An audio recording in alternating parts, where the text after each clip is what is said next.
Canada is releasing more than 23 million barrels of oil to deal with the current global supply. You sure about that?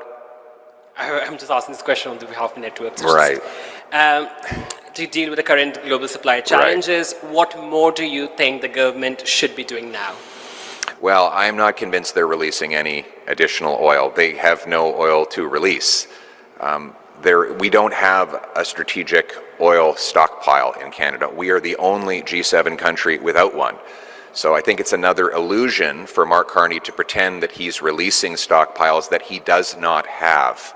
He does not have the ability to flip a switch and suddenly increase production out of the Canadian oil patch, especially after 10 years of the Liberals trying to keep that oil in the ground. Mr. Carney wrote a book where he said his values included keeping 50% of our oil in the ground.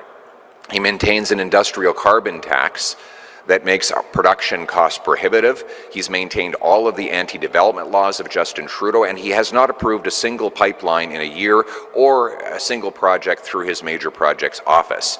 So we don't need more illusions and theater from Mr. Carney. What we need is for him to get out of the way by repealing anti-liberal laws and the industrial carbon tax, by immediately green-lighting pipelines to other markets so that we can massively increase our production.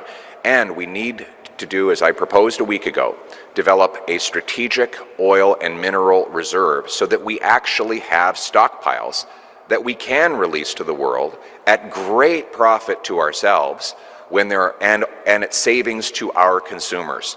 So we as Conservatives are proposing to incentivize industry to build up hundreds of millions of barrels of oil over a time period that could be kept in reserve for moments like this, and that we would give privileged access to buy that oil to countries that will give us tariff-free access to their markets.